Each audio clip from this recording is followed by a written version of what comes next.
waxtaan ak ganuk salaam Sénégal juróom-ñetti waxtu bu tegalee fanweeri minute allo Sénégal di jox kàddu gi askan wi plus près de vous émission buy bég ci yéen te di leen yokk bànneex bégee di leen bégee xumbal ak xumbute ba mi di jot rajo Sénégal di leen jox xibaar yu wér te wóor. voilà jërë ngeen jëf ci seen ànd ak ñun rajo Sénégal 8h05 yegsi nañ ci pàcc bi ñoo dalalee suñu gan le grand entretien mi ngi Maram Ndiaye ginnaaw ba mu la nuyoo ma bàyyi ak gan gi tey. jërëjëf Arona Diouf ma am mbégte ànd ak yéen si waxtaan bi comme niñ koy defee ay bés bu ne tey suñu gan wax nga ko doon na koo xam ni ku miin kër gi la ndaxte si ay jamono moom moo nekkoon kilifa kër gi nga xam ne rek moom moo di RTS doon itam. ku jiite li nga xam ne rek moom mooy groupe bi di label doon ab kër goo xam ne rek am dañ télé boo xam ni itam day yëngatu non seulement ci Sénégal mais également ci Afrique fépp dañ koy mën a teewlu doon itam président comité scientifique assise des médias depuis 2023 ñu lancé woon ko pendant des mois mu amoon ay discussion démb nag ñu daal di amal li nga xam ne rek moom moo di présentation des résultats tey ñu am mbégte Matar Sylla ànd ak yow ci RTS rajo Sénégal dalal jàmm. man tamit mbégte boobu laa am di lay gisaat Mbigui ak ñoom Arona di gis François Xavier di dellu si kër goo xam ni sama kër la lépp fii la sosoo vraiment den di nuyu yéen ñëpp den di sargal. alors waxtaan bi wax naa ko lu ko waral mooy assise des médias présentation des conclusions tey ginnaaw la présentation des conclusions assises yi yow en tant que njiital comité scientifique bi d'abord ban enseignement nga ci jàng. lu ma jëkkoon mooy que Sénégal am na ñu xarañ ci domaine média suñuy wax ci Afrique kenn waruñu jiitu. du ay wax nii rek pour kii mun naa ci jox benn firndeel si ñaari semaine ci ginnaaw maa ngi woon Abidjan ak DG Pape Alé Niang ñu nekkoon assemblée générale Union africaine de radiodiffusion prix télévision boo xam ne dëkku Afrique yépp ñoo ko bokkoon ak même ay pays yoo xam ne bokkuñu ci Afrique RTS moo ko jël bii mooy ñaareelu yoon bi daaw bu ko jëlee fële Botswana man maa leen indil prix bi ci environnement def naa journaliste Diédhiou moo ko def. kooku benn firndeel kese la rek soo gisee tamit lii ñu def par exemple ci liggéey bu ñu def nga xam ne doon ay journaliste kese ay professeur université ay force de l'ordre ay ñu mel ni commissaire Joséphine Sarr ay vraiment ñu bari yoo xam ne chef religieux yi am na ñu fa yónnee société civile bi day wane ne Sénégal nekk na richesse bu ñu am numéro 1 capital bu ñu am numéro 1 du pétrole. du gaz du leneen mooy sénégalais bi ci boppam lu ñuy wax capital humain ressources humaines yi du ñu nag suñu compagnie yi nga xam ne am nañu suñu ay di jaasa di kër yooyu non mooy mécanicien bi nga xam ne oto soo ko joxee boo xam ne moom masul dugg école nga jox ko oto boo xam ne yóbbu nga ko fu nekk ci jafaluñ ko nga jox ko ñaari fan ñetti fan nga ñëw sa oto nga taal ko duggaat ci mel ni doon moom gis en toléré fu nekk donc mooy loolu dem maa ngi koy wax lu Gramsci benn xalaatkat boo xam ne doon wax intellectuel organique donc mooy suñu richesse numéro 1 loolu moom laa jëkk a gis ci kii bi lan laa fi gis tamit gis ay nit yoo xam ne vraiment am nañu maanaam lu ñuy wax passion pour liggéey bi pour secteur bu ñu nekk ay doyens yoo xam ne mais dara warulul seen présence foofu lu bëgg a tabax bëgg a defar lu baax mais nag gis tamit que Sénégal tamit xaw na jaxasoo tuuti jaxasoo na ci lépp ci politique su lu nekk mais jaxasoo na tamit ci médias yi démb mu ngi joxe exemple daal di ñëw nee na dafa am benn kër ñu ñëw ne ko am nga fii benn collègue ñu ne ko collègue bi kii mu génn gis gardien bi ñu ne ko kii mooy sa collègue waaye ji de way man chroniqueur la sur benn chaîne donc vraiment day am moment boo xam ne da nga ñuy du ñu def diagnostic bi nga gis ne am na yu bari yoo xam ne jaarul yoon taxawul ci yoon ñun en commençant par ñu mel yow bokk nga ci xam nga ko ak même ñun patron de presse yi nu ñuy téye suñu kër yi nu ñuy naka la ñuy contrat yoo xam ni yenn saa jaarul yoon jafe-jafe yi suñu joxee aide à la presse nga jël ko jënd ci oto wala wut ci ñaareel wala ñetteel donc loolu yëpp da nga ko ciy gis ba nga xam ne da nga naan problème yi ñu am Sénégal war na weesu foofu parce que su fekkee ne au delà média dafa nekk loo xam ne rajo télévision yi xarale yi dafa nekk loo xam ni pour nga bëgg yeneen secteurs yi dox il faut foofu dox ba pare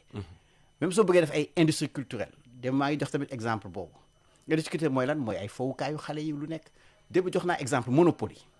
ñaan la ay avenue Champs-Élysées ay kër yooyu soo ko defoon fi nga adapté ko fii nga commencé d'abord par Sénégal ne dañu xool village wala ville religieuse Sénégal yi soo demee ville religieuse bi lii ngay kii lii nga way fay lii nga war a jox aade adapté ko suñu contexte mu ngi ko dem def ko contexte Afrique loolu médias yi mun nañ ci jàpp bu baax a baax donc vraiment da nga fay nekk benn sentiment boo xam ni dafa xaw a jaxasoo da ngay xool gis loo xam ne vraiment nga xam ne réew mi am na potentiel maanaam am na lu ñu yàlla may si maanaam si nit yi si xarañ si xam-xam si nu ñuy def ak tëralin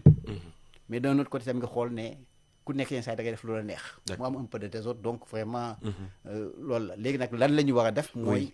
naka la ñuy def ba loolu yëpp atu yi maanaam forcé kii ñu def ko mu xam ni muy gën a am doole que faiblesse yeeg ak alors tolof ba ngeen si dugg mooy da ngeen gis benn secteur comme ni nga ko waxee boo xam ni foo laal day metti tey génn ngeen ak ay conclusion est-ce que mun nañ wax ni am ngeen saafara jafe-jafey presse sénégalaise tey vraiment du question yenn saa yi doo dem naan da ngay bàkku de di bàkkul sa bopp yooyu wante ñooñu ñëpp nga xam ne que mooy maanaam 1500 personnes yi yow si nga bokk ñeneen fii dañu bokk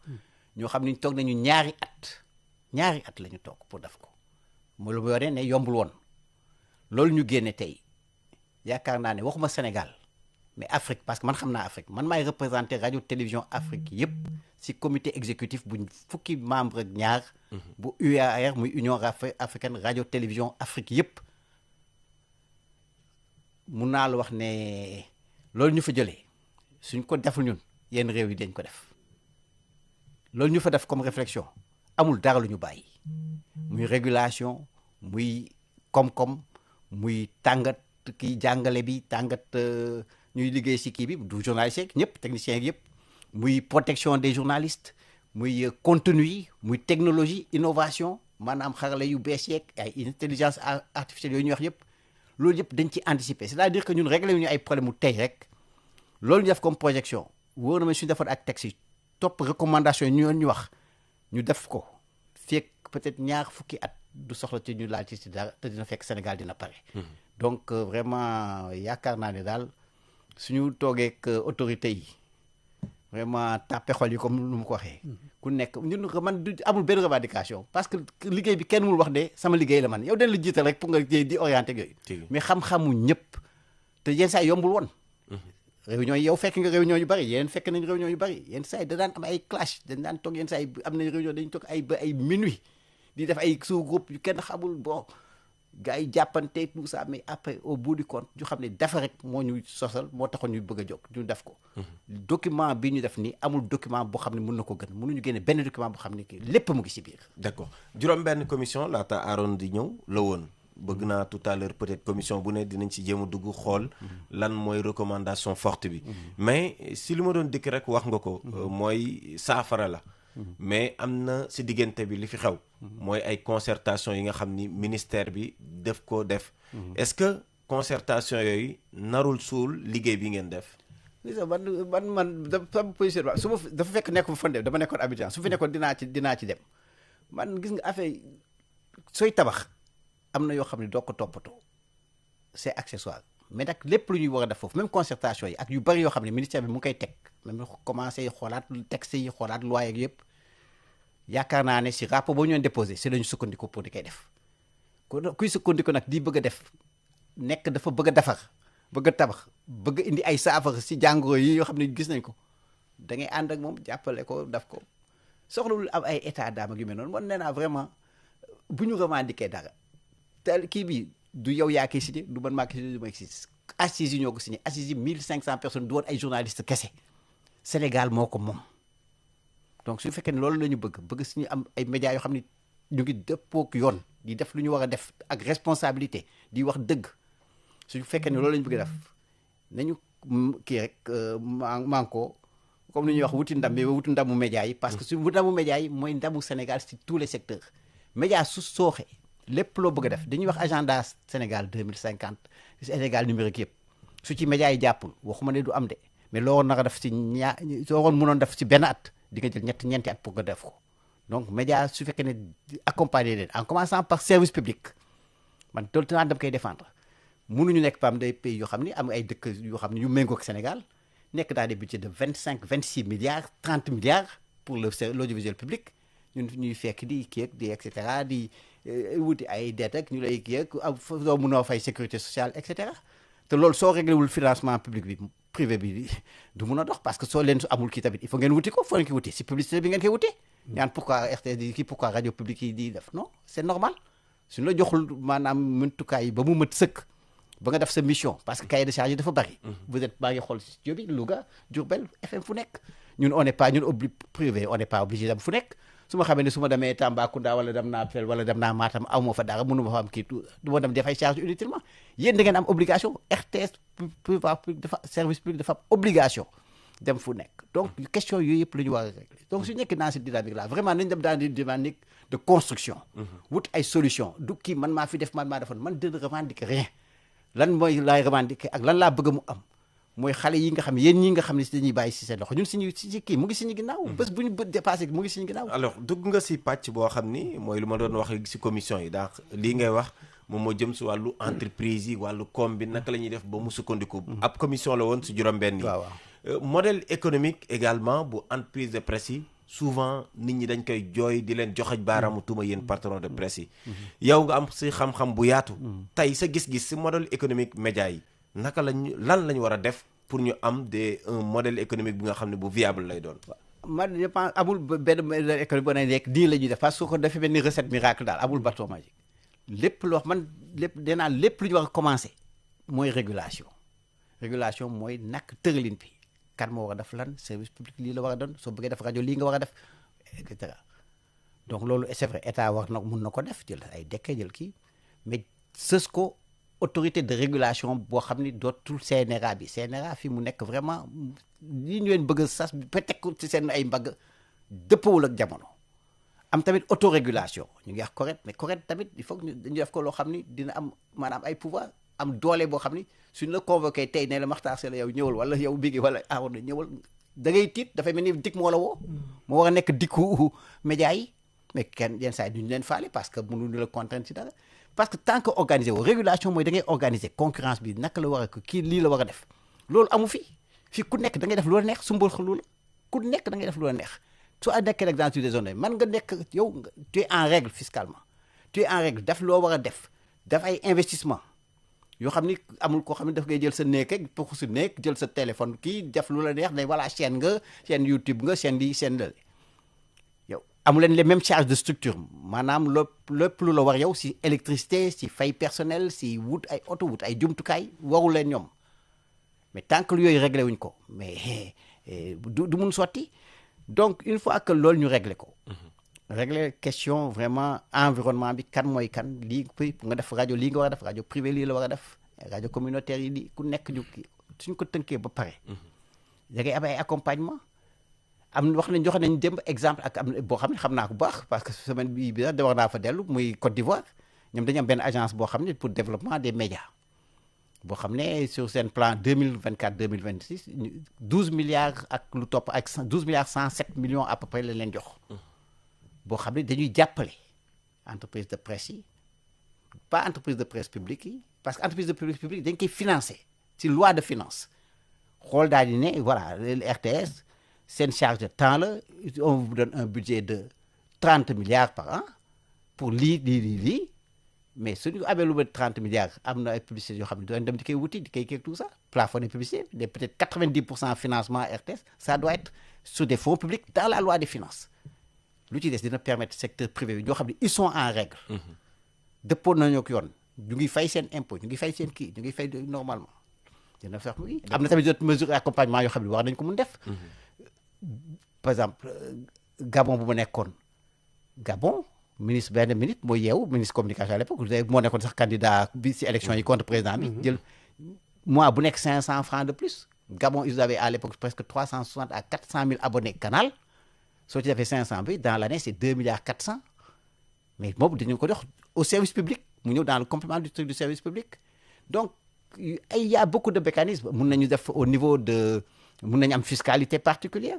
parce que sooy def rajo ak télévision ak ay médias yi yemul ak kuy jaay mburu wala kuy jaay ceeb wala kuy jaay ay oto wala kuy jaay ciment. Donc am na ay jumtukaay yu bari yoo xam ne mën nañu ko utiliser ba nga xam ne ak selon tamit même nombre nit ñaata nit nga employé suñu xooloon si secteur bi yëpp c'est que dañ nekk secteur boo xam ne tamit loolu gis nañ ko si assises yi mënoo am ay statistiques yoo xam moo lay montré ne la mu ngi contribuer tant si PIB bi. dëkk yu bari am nañ ko. dinaa la médias yi total temps la ñuy contribuer si pays bi Sénégal kenn mënu la ko wax kenn xamul. ANSD sax amu ko soo ko donc yooyu yëpp wax nañ ko régler daal. donc y' a plus. sànq da nga junj régulation tey jii ma bëgg rek ñu ñëw ci code de la presse évaluation bi réforme taxawandil nañ ko fan lañ ci toll ak lan mën na doon vraiment ëllëg bi pour vraiment secteur bi gën a mën a ñoŋ. parce que en fait code de la presse ñooñu ko def dañ ne ba ñu koy def entre le temps ñu koy def di koy bind ba ñu koy voté dépassé na woon par exemple am na jumtukaay yu bëri chaîne yu bëri technologie yu bëri c'est-à-dire que sooy def man dama jàngalee régulation dama la ko jàngalee université Cheikh Anta Diop ak professeur Ablaye Sakho amoon na lu ñuy wax master professionnel sur la régulation ñu bëri ñoo leen gis fii ñu nommé comme en fait je vais le citer Sayer Niang fait des parties de je n'ose pas dire de nos étudiants mais de nos auditeurs donc tant que réglé woo question boobu daf ko projeté ko dans l'avenir sooy réguler doo xool tey rek dëgg la da ngay régler problème yu am actuellement mais da ngay projeté ko xam nañu intelligence artificielle day ñëw mu ngi fi am na yeneen technologie yu ñëw GAFAM yaa ngi fi ñëw naka ngay réguler pour prendre compte loolu yëpp nga jël ko sumbaale ko boole ko ci xam ne am na ay études maanaam ay kii yoo xam ni seetlu yoo xam ni dañ koy def muy ay Amérique dëkk yi ay Japon Chine ñun bu ñu jógee fi Chine def nañu ay démonstration xam ne suñu la ko defoon fii da ngay yéemu si yàlla DG Pape Alé Niang dina leen ko wax naka ngay laay def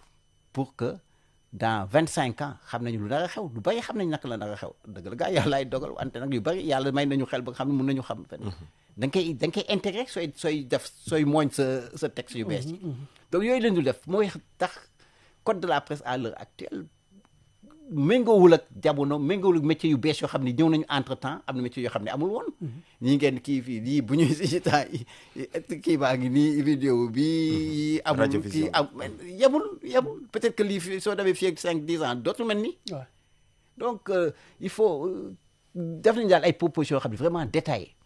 ba nga xam ko dañu léegi am na la mode ñu naan les chroniqueurs oui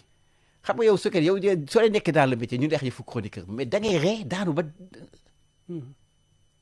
chronique dafa mel ni gis nga soo jëlee santé médecine am na infirmier am na infirmière am na sage-femme am na médecin généraliste am na kinésithérapeute am na professeur agrégé am na média noonu la war a doxee te noonu lay doxee si yeneen réew yi chroniqueur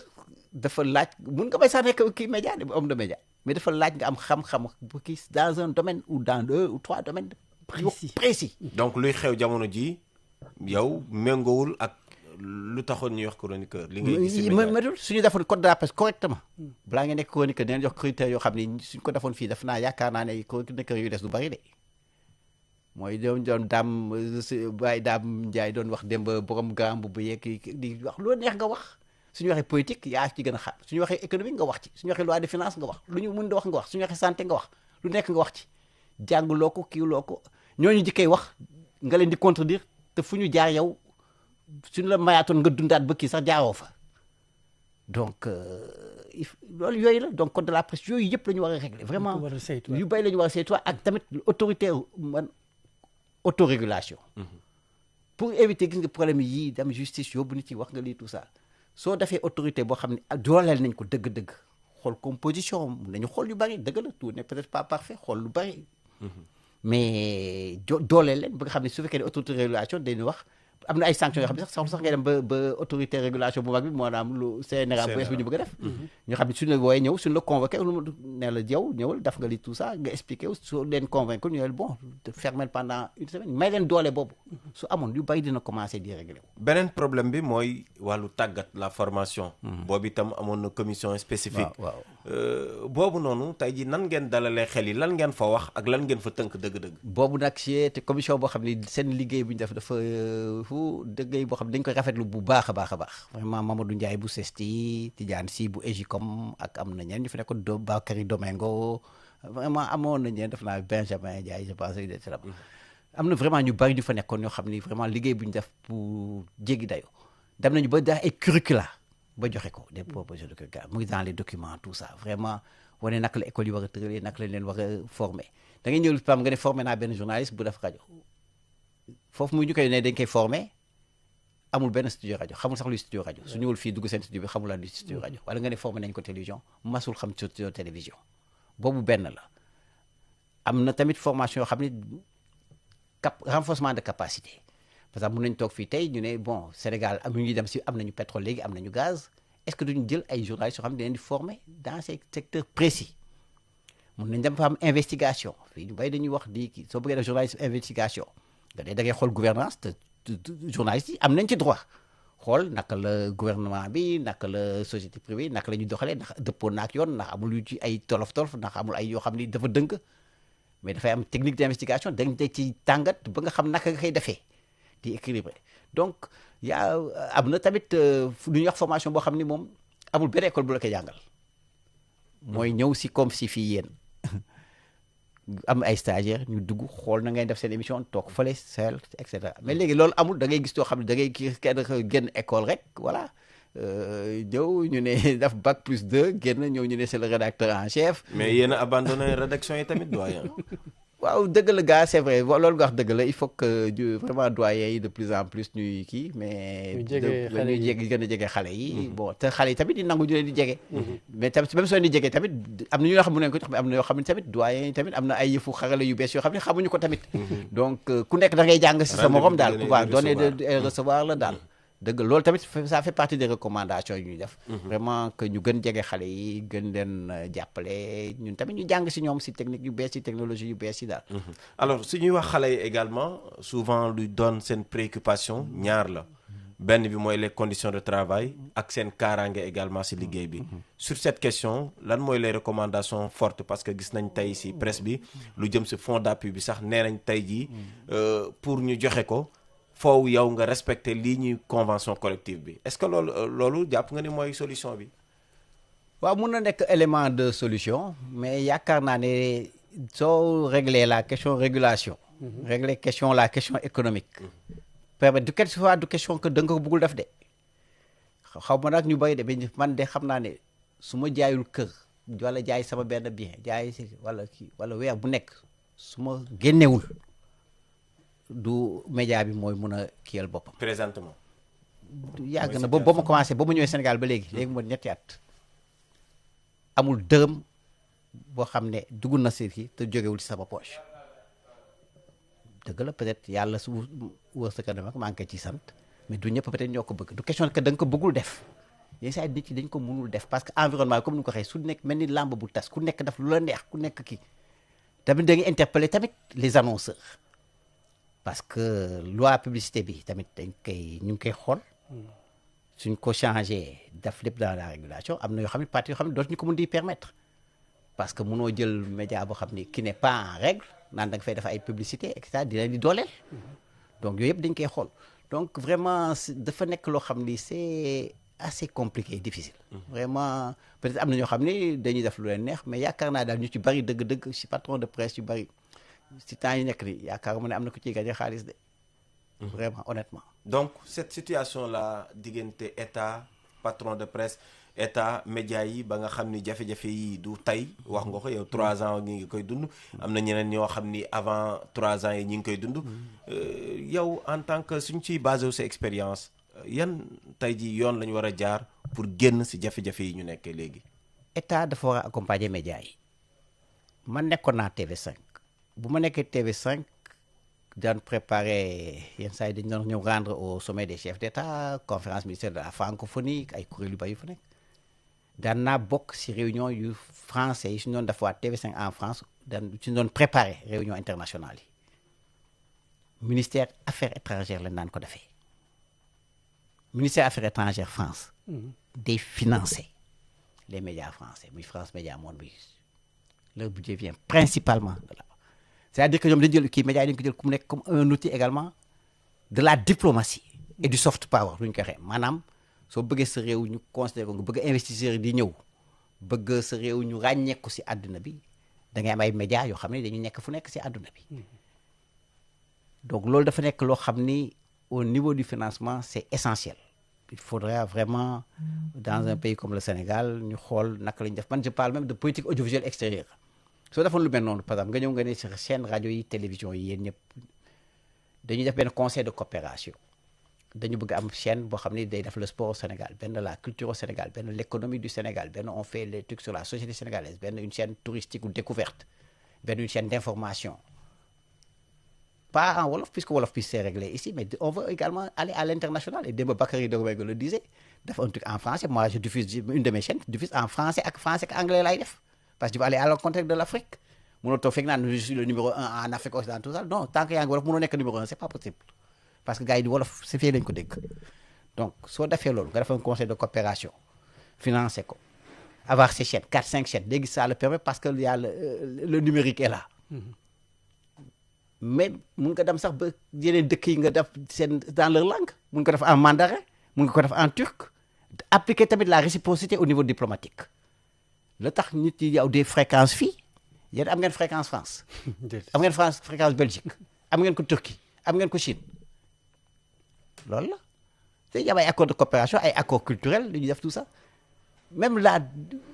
notre diplomatie il faut la revoir de ce point de vue xool nu ñu koy tëggaate d'un point de vue économique ak de l'utilisation des médias démb j'ai donné l'exemple d'une dame que le président ghanéen a nommée comme ambassadrice en Espagne bon elle est reconnue comme étant la plus grande actrice du Ghana donc elle était dans les médias etc. Elle a fait également des études elle a un MBA mais elle est et je suis sûr que comme l'avait fait à l'époque Philippe Sawadogo quand il a été nommé qui est un cinéaste ambassadeur du Burkina Faso en France elle va faire des résultats boo xam ne peut-être benn ambassadeur dafa ko woon avant donc loolu la il faut que vraiment avoir ay pistes yu bees te loolu yëpp gis nga soo defee sa médias yi suñu taakee nekkee si yoon taaku si yoon mun nga développer comme je dis les industries culturelles rien que sur les jouets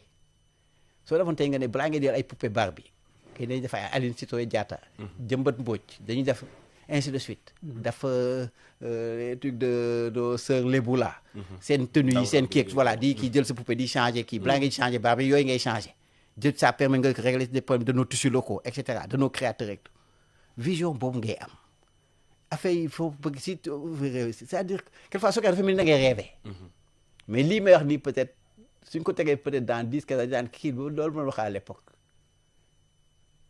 alors que c'est vers ça qu'il faut aller soo gisee tous les grands groupes tous les dans le monde là soo xoolee ñu ci ëpp gën comme seen comme ñu gën a taxaw gën a dëgër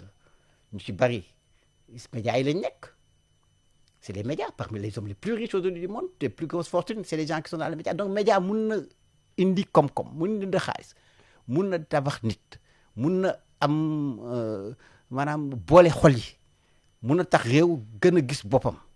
ñu gën ko respecter ci àdduna bi mais suñu nekkee kii du nekk teesante kii tout ça il faut dépassionner. D'accord alors ngir jeexal ci wàllu wolof bi beneen laaj bi mooy tey présenté ngeen rapport bi bëri nay recommandation lan mooy suite bi tey. waaw dañuy def comité de suivi def nañu recommandation yi joxoon nañu rapport bi joxe woon nañu ko depuis le mois d'octobre dernier donc tutelle bi parce que même foofu bon. comme ñun am nañ ay mag yu nekk xam nañu luy administration xam ne lu nekk naan noonu soo defee lu mel nii tamit parce que bu ñu ko commencé doon nguur gi moo fi nekkoon. ci temps président Macky Sall lañ ko commencé woon président Bassirou Diomaye Faye ñëw bon ñu ne voilà bëggoon nañ ko jébal ko ministre bi jébal ko xam ne wax nga ko jébal donc pouvoir public yëpp je pense il faudra ñu circuler leen jox leen ko comme wax nga ko yaayu am na ay concertations yu amoon tout ça. ñu xool lépp loo xam ne keeg ñu xool des plages de conversation lan la ñu mën xam ne mën nañ ko tënk ba nga xam ne ñëpp mën nañ ci def ko xam ne lii la ñu wax a def man def mais nag nee naa urgence numéro 1 bi mooy régulation bi avoir la nouvelle autorité de régulation les nouveaux textes yi tamit pas seulement code de la presse publicité statut des personnels tout ça les mesures d'accompagnement fonds d'appui bi naka lay doxee tout ça yooyu yëpp def ko loolu suñu koy mën nañ ko vraiment texte yëpp a ngi fi soo jëloon lu ba 2 semaines 3 semaines maximum 1 mois loolu yëpp mën nañ ko finaliser jébal ko assemblée nationale suñ ko voté commencé ko appliquer parce que tak dañ ko wax médias yi fi mu nekk sonn nañu yéen ñi sax sonn ngeen xamu leen peut-être parce que mu ngi dox ñu ngi jee soo ñëwee kër gi rafet na tout ça mais Pape Alé xam naa jafe-jafe yoo xam ni am na ko donc normalement pour un média de service public soo xoolee si ñi naataango yi fi nekk sax Cameroun ils sont à plus de 25 milliards de budget ainsi de suite, ainsi de suite. te loolu ngeen di def comme liggéey yooyu je pense pas que def nañ ko en termes de qualité en termes de couverture en termes d'adhésion. donc 1% yi nga doon wax ci budget national lu mën a nekk la. mais suñu jamono suñu jëloon par exemple 600 milliards 6 000 milliards nga jël 1%, c'est 60 milliards. soo jëlee 60 milliards nga ne écoutez on prend les 40 milliards, c'est pour le service public entre la RTS, le Soleil, l'APS, la Maison de la Presse. Les 20 qui suivent, moom ngay def dans le fond avec des projets, tu peux faire des conventions de partenariat. Chaîne boobu ma la wax la politique audiovisuelle extérieure du Sénégal soo ko bëggee def. Tu peux le prendre là-bas en même temps dans les financements. Dire voilà, on consacre 5 milliards pour faire le tour, mais ku nekk ñëw vous faites des conventions. chaîne yu si ñëw ça leur permet ñu am ay solutions ñëw daal ne yow soo mënee joxe chaque jour on a besoin nga jox ñu information 5 minutes on a besoin que tu nous donnes toutes les semaines un magazine de temps tu nous donnes tout ñu fédéré ko comme TV5 a fait c'est comme ça qu'on a fait TV5 à l'époque. Mais dina tax chaîne yooyu di participer am ki ça permet tamit d'unir et d'avoir une image du Sénégal avec des chaînes thématiques du si am benn ñaari ñetti chaînes aujourd'hui les gens comptent les chaînes il y a plus de 7 000 10 000 chaînes au-dessus de notre tête au moment où on parle. D'accord. Alors, notre invité, vous avez certainement reconnu sa voix, c'est Matar Sylla. Matar Sylla, il est le président du comité scientifique des assises des médias organisé par les organisations, mais également tous les acteurs, qui a également vu la participation de plusieurs acteurs de la société civile, des acteurs politiques.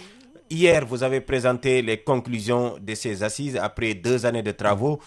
Quels sont les enseignements que vous tirez donc de ce document-là?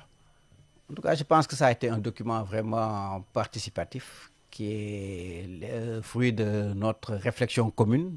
avec des contradictions, des consensus, mais d'un travail qui a été fait avec beaucoup de passion, beaucoup de sérieux, avec tout ce que vous avez décrit, qui ont été autour de la table,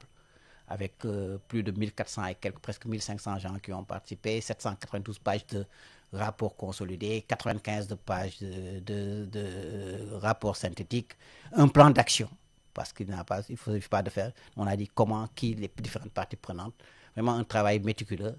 et qui montre effectivement l'engagement des gens des médias avant même qu'il y ait toutes ces choses-là. C'est le secteur qui s'est levé de lui-même sans que personne ne lui demande pour faire son propre diagnostic, pour faire, j'allais dire, et envisager les voies de sa métamorphose, de sa réorganisation et des accompagnements qui sont nécessaires. En faisant des propositions vraiment, je le disais hier, si vous avez confié une telle étude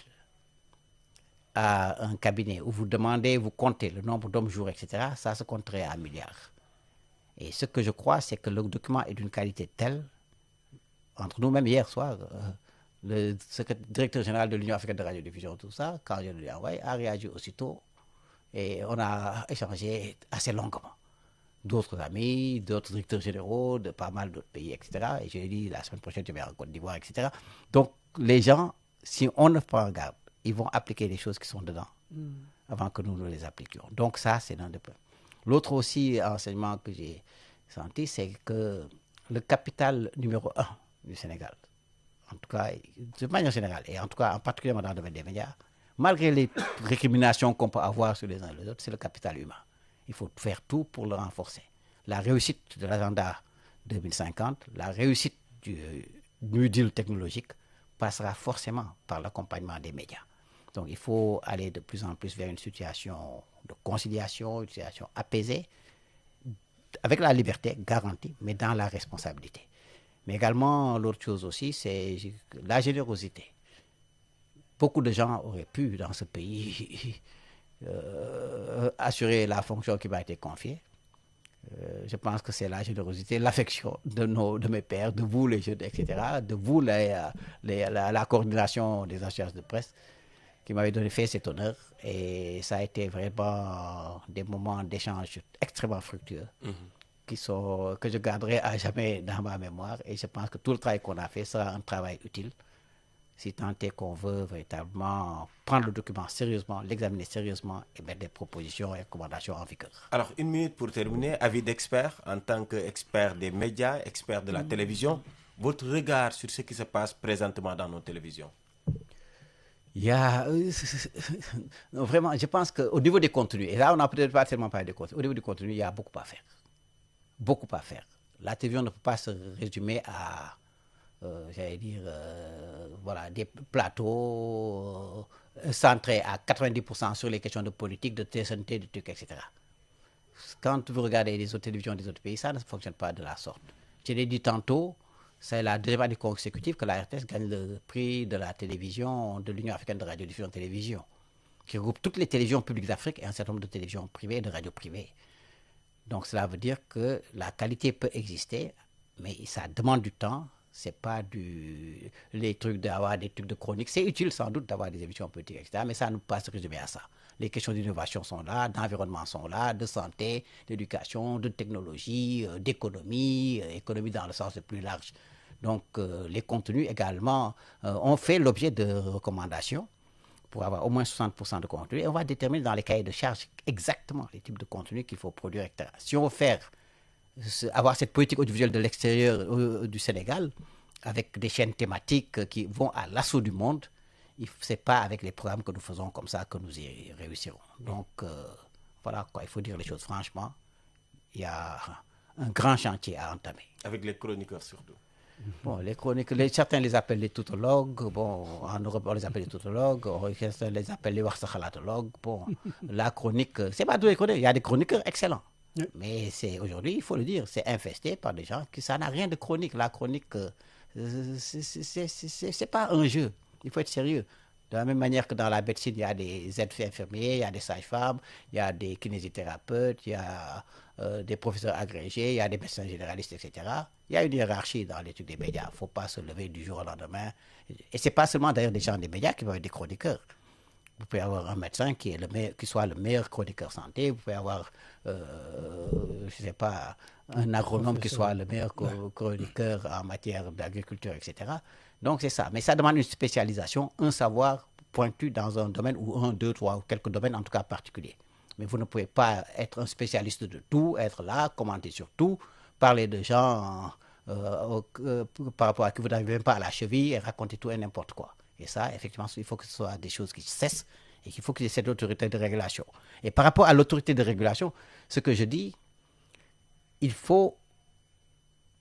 qu'elle soit plus représentative. Ce n'est pas parce que les autres pays font comme ça, font neuf, font truc. On a copié les modèles occidentaux. Non. Dans notre pays, si on a besoin d'avoir un conseil où il y a 20, 25 personnes, on met 20, 25 qui représentent toute la société. Les consommateurs, les femmes, etc. Mais les membres du collège, à mon avis, ne doivent pas être des gens qui soient des salariés. Ils ont des jetons de présence, on peut dire une réunion hebdomadaire, je ne sais pas, on verra par mois, avec des jetons de présence. Par contre, au sein de l'instance, le président de l'instance, les directeurs des différents départements qui vont s'occuper de toutes les, etc., toute son équipe qui est là, ça peut être, effectivement, ils doivent être des agents rémunérés avec des contrats, etc. Je pense que si on va vers ce modèle-là, on peut changer fondamentalement la donne. Merci beaucoup Matar Sylla. Pour rappel, vous êtes le président du comité scientifique des assises des médias. Merci beaucoup Migui, merci beaucoup. Merci beaucoup. Donc vraiment, que Dieu vous garde, que le Sénégal puisse véritablement sortir un peu de cette passe un peu difficile et rayonner comme nous l'avons toujours fait dans notre histoire. C'est un pays qui est une locomotive en Afrique, même si nous sommes un petit pays géographiquement du point de vue de la population par rapport à d'autres. Mais je crois, du point de vue de notre capital humain, les Sénégalais d'excellence sont partout dans le monde et s'illustrent de manière admirable. Merci Aruna. merci beaucoup Migui merci Matar Sylla nekkoon sunu gan kon mbokk li ñu waxtaan ak moom dañuy may Oulay Kane mu toog fi ubbi leen bu mu jokkoo bi ngeen mën ci réagir Salam Sénégal di dellu si jàmm suba incha allah. indi ay coppite ngir li gën waaye ngir li leen di bégal. rajo Sénégal fii la jant bi di fenkee bu juróom benni waxtu jotee ci suba gi. Salam Sénégal ay xibaar yu wér te bees ay archive ay fàttaliku ak i chronique bu leen ko